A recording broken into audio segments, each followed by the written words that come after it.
السلام عليكم ورحمة الله وبركاته. ازيكم يا حبايبي، عاملين ايه؟ اللهم صل وسلم وزد وبارك على سيدنا محمد صلى الله عليه وسلم. النهاردة بإذن الله هنعمل معاكم طريقة الكرنب، بس على طريقتنا الصعيدية وعلى طريقة ستي. صلوا على النبي صلى الله عليه وسلم. وتعالوا معايا هقول لكم ازاي تعمل الكرنب دوا، وهقول لك بنعمل الخلطة بتاعته ازاي. وطبعا تختار الكرنبة يكون حجمها ايه وشكلها ايه، وازاي تقطع الورق وازاي تلفيها على طريقتنا اللي هي من الصعيد. صلوا على النبي صلى الله عليه وسلم. وما تنسوش تذكروا الله. وتعالوا معايا في الفيديو وانا هقول لكم ازاي بنعمل الكرنب بالعسل ده. صلوا على النبي صلى الله عليه وسلم. هو كان شكله تحفة وطعمه خطير وريحته جميلة جدا. اللهم صل وسلم وزد وبارك على سيدنا محمد. كانت ريحته مخلية المكان كله جميل. صلوا على النبي صلى الله عليه وسلم. وتعالي معايا هقولك ازاي تقطعيه بالشكل دوا، وازاي تلفيه، هو مش هياخد معاكي وقت، وازاي تنجزي في اللف. اللهم صل وسلم وزد وبارك على سيدنا محمد صلى الله عليه وسلم. ده بصي شكل اللف، بس انا هقول لكم هتعمليه ازاي خطوه خطوه، لان انا مسرع الفيديو في اول الفيديو. وهقول لك تعمليه ازاي وتعمل الخلطه ازاي. بسم الله ما شاء الله. انا عملت من كرنبه واحده حله كبيره، وكان قاعد بجيها، وبسم الله ما شاء الله عليها. بصي مفيش ولا صباع ماسك في اخوه، والحله بتتكحرت بسم الله ما شاء الله عليها. وكانت جميله جدا، وريحتها وطعمها كان خرافه. وعملنا جنبها شويه ملوخيه، لان احنا كان عندنا يعني فرخه سلقناها، وعملنا بالشوربه بتاعتها الملوخيه، وعملنا بها الكرنب. صلي على النبي صلى الله عليه وسلم. وتعالي معايا في الفيديو هقولك ازاي تختاري نوع الكرنبة وازاي تعمليها، وهتحطي لها ايه علشان ما تبقاش عشان الغازات، يعني ما تتعبش القولون. اللهم صل وسلم وزد وبارك على سيدنا محمد صلى الله عليه وسلم. ده شكل الكرنبة بتاعتنا. طبعا انا ما انصحكيش ان انت تنقي الكرنبة كبيرة قوي، لان الكرنبة الكبيرة هتغلبك في السليق. هتبقى عايزة حاجة واسعة زي اللي انا هحط فيها يعني. وانا دي طبعا كان جايبها لي ابو جوازي، ربنا يبارك فيه. هي كبيرة شوية، بس انا بحب انقي الكرنبة صغيرة. لازم تنقي الكرنبة متوسطة، يعني مش صغيرة خالص ولا كبيرة خالص. انا هنا حطيت معلقة كمون. انا حاطة المية عشان هسلكها، وطبعا حاطة في حاجة واسعة علشان الكرنبة بتاعتي كبيرة، وهي طبعا كرنبة صبية، فانا مش هعرف اخلي الورق منها غير لما تبرد شوية في المية. انا هنا حطيت معلقتين ملح ومعلقة سكر.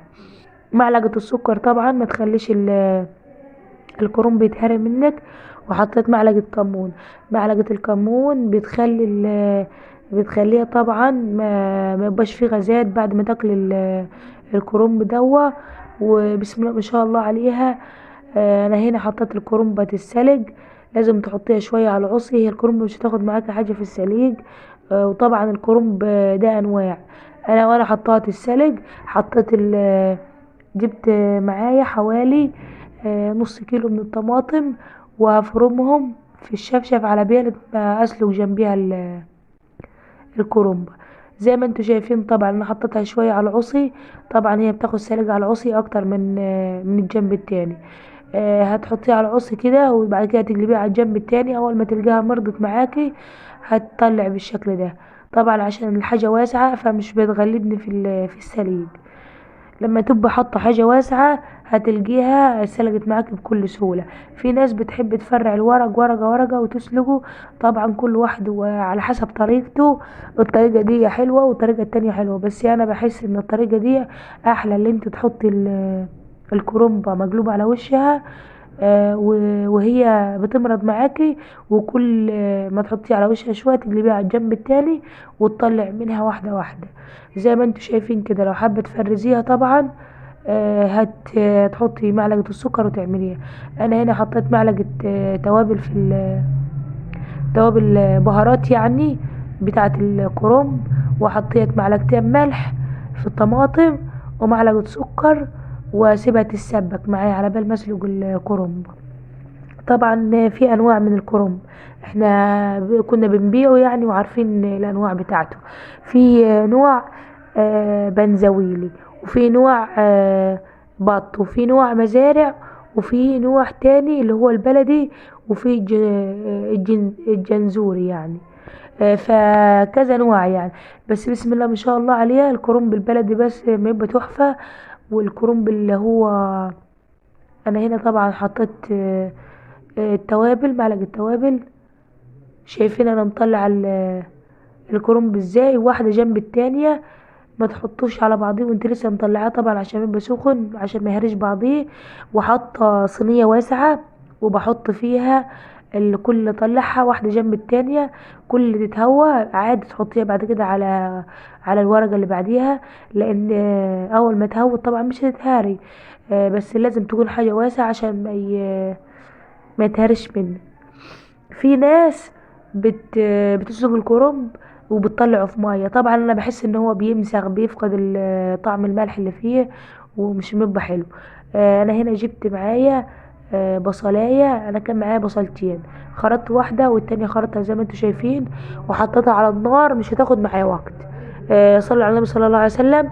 وهقول لكم انا بحط ايه. حطيت معلقه ملح على البصله، ومرطها شويه، وحطيت حبه زيت ومعلقة سمنة. حطيت معلقة سمنة بلدي وحبة زيت ومعلقة ملح، واخليها تمرض معايا. ما تخليش البصلة تسفر معاكي، لان كل ما تسفر وتدبل مش بتبقى حلوة زي ما تبقى صبية وحلوة كده. حطيتها قلبتها شوية، البصلة دبلت معايا حبة، وحطيت عليها معلقة توم مهروس، وهقلب شوية كده لما تدبل حلو. واحط عليها كيلو رز غسلاه ومصفياه كويس، وهقلب شوية لحد ما الرز يخشول معايا ويعمل زي الرز اللي هتشربيه يعني. كل الرز ما يخشول معاكي، ما يعجنش معاكي لما تحطي له الزوادة. انا هقولك هتعملي ازاي. هنا حطيت طبعا، كنت خارطة شوية حوالي معلقتين كزبرة ومعلقتين شبت، وضفتهم على الرز قبل ما تطشيه. وهنا معايا حوالي ربطة شبت. طبعا انت حابة حطي ربطة شبت وربطة بقدونس وربطة كزبرة. تخرطيهم كويس. الخضرة طبعا بتدي الكرنب طعم خطير جدا. زي بعض يا جماعة سامحوني، لان انا عندي فلونزا او دار برد، فمش قادرة، مش عارفة اسجل الفيديو حلو زي ما انتوا شايفين كده. انا قلبت شوية مرات بس الخضرة، لان الخضرة بحطها قبل ما طش على طول، وانا طبعا مش بطشه بحاجة كتيرة. انا حطيت حوالي كبشين من الطماطم المسبكة، واسيبها هيستوي ربع سوا بسيط، مش سوا كامل، لان انتي هتيجي تحشيه هيستوي تاني في المحشي. طبعا انا هضيف عليها حبة توابل. التوابل دي بتبقى هي بتاعة المحشي. بحط معلقة كمون مطحون، ومعلقة كزبرة، واي بهارات عندك، السبع بهارات او بهارات المحشي. طبعا حطي لك معلقة بعد ما الرز يبقى هتنزليه، علشان ريحة التوابل تقعد معاكي ريحتها جميلة. وطبعا انا الخضرة بحط نصها، والرز قبل ما طشه يعني قبل ما يستوي، عشان الخضرة طبعا لما تدبل معاكي، لما تبقى لو دبلت ريحتها بتروح. فانا بحط نصها بعد ما انزل المحشي، بعد ما انزل الرز يعني بتاع المحشي، وبسويه ربع سوا بس. انا هنا حطيت شويه، كنت حاطه شويه ميه، والميه طبعا هسقط فيها، كان عندي فرخه هسلقها علشان هاخد الشوربه بتاعتها على بال ما الف. هزيد منها المحشي علشان شوربه الفراخ بتبقى طعمها جميل. طبعا هحط مكعب مرقه، واحط حبه ملح وبصلايه في الشوربه. وعندك ورق لورا حطي، عندك حبهان حطي، طبعا بيخلي ريحة الشوربة تحفة، بسم الله ما شاء الله عليها. وزي ما انتوا شايفين كده حطيت حبة ملح، وهسيبها تفرج. قبل ما تفرج طبعا هتجيبي كبش وتشيل تشيل الريمة اللي هي على وش المية دي، وبعد كده هتقطع الورق. انا طبعا على بال ما هكمل لف سبت الفرخة تستوي زي ما انتوا شايفين كده. بقطعها، بشيل العصف الاول، بقطع الورقة على 3 بالطول. لو الورقة يعني متوسطة مش صغيرة ولا كبيرة، وبقطعها 3 بالعرض زي ما انتوا شايفين. ده قطعة ودي قطعة ودي قطعة. طبعا بتبقى جميلة جدا في اللف، بتبقى الورق كله زي بعضيه. وحتى لو كبرت منك اي ورقة او اي حاجة غصب عنك، دي الزوادات بشيلها طبعا. زي ما انتوا شايفين كده. كان ابني بيصورني ومش عارف يمسك التليفون، فالصورة بتهز معانا. قطعتها بالشكل اللي انتوا شايفينه دوا. وهوريكم ازاي بنلف المحشي على الطريقة الصعيدية.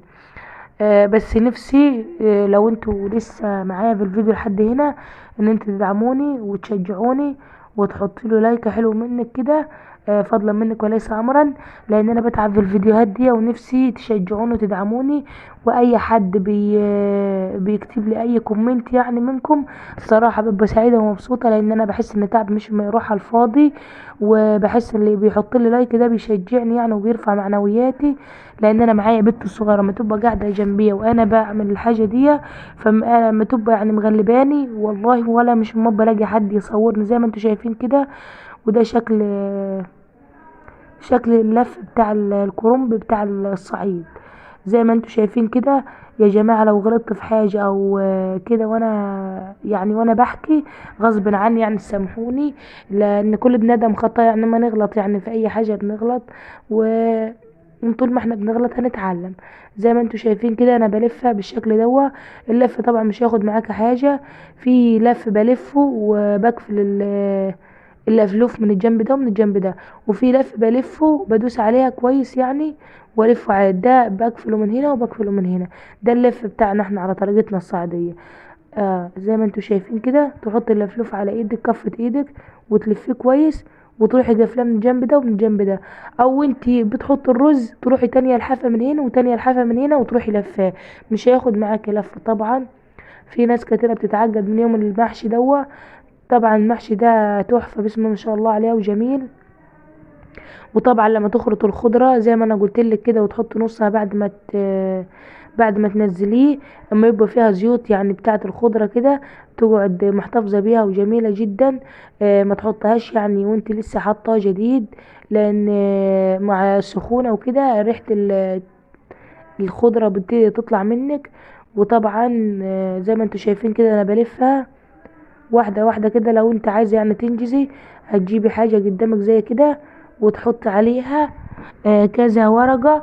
طبعا ده بيخليك تنجزي واللف بتاعها بيبقى اسرع.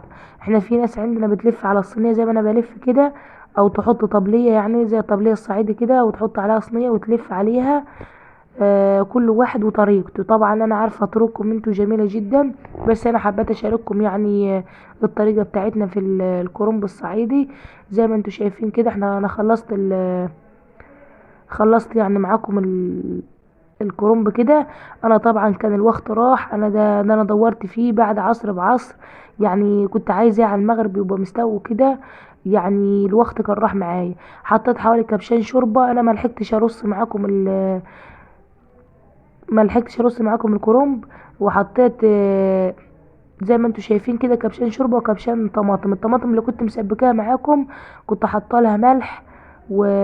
وتوابل وسكر. غلت شويه، وكان عندي معلقتين مسبكين من التقليه.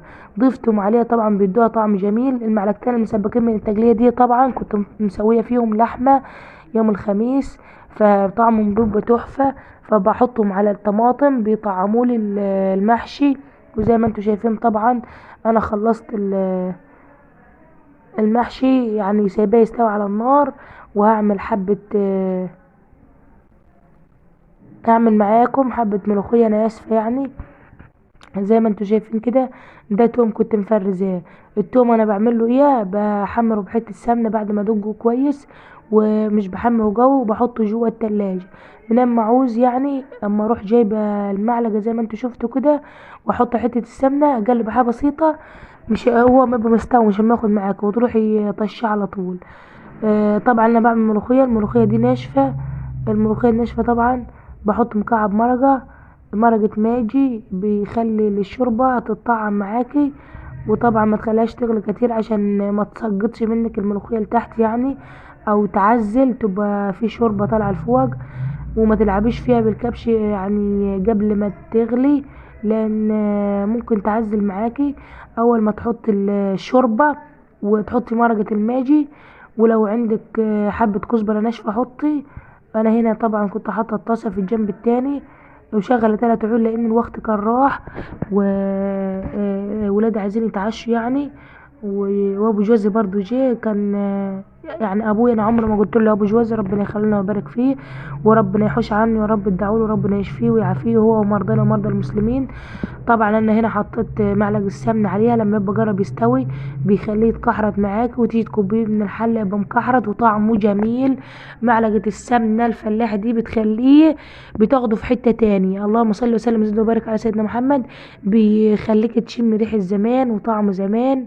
وبسم الله ما شاء الله عليها. الكرنب والمحشي ده جميل جدا. لازم طبعا الرز ما تسووش سوا كامل وانتي بتسويه على البوتاجاز قبل ما تلفيه. الرز ياخد ربع سوا، يعني انت هتحطي له حوالي كبشة طماطم، ممكن ما تسويهوش خالص بس طماطم مسبكة، وممكن تسويه ربع سوا بس، ما تخلوهوش يعوج معاكي. وزي ما انتوا شايفين طبعا الكرنب بيتكحرت معاه وجميل جدا زي ما انتوا شايفين، تحفة وريحته كانت جميلة. طبعا انا ما كانش معايا وقت ان انا ارص واظبطه لكم زي ما انتوا شايفين كده او ارصه في الحلة. ان شاء الله باذن الله لو عملنا معاكم فيديو تاني عن الكرنب هوريكم بقطعه ازاي واحدة واحدة كده، وهوريكم ازاي برصه في الحلة. طبعا الرص العشوائي ده جميل، انا حطيت كبات على طول، لانك انت بترصي رص عشوائي بيبقى فيه مكان يعني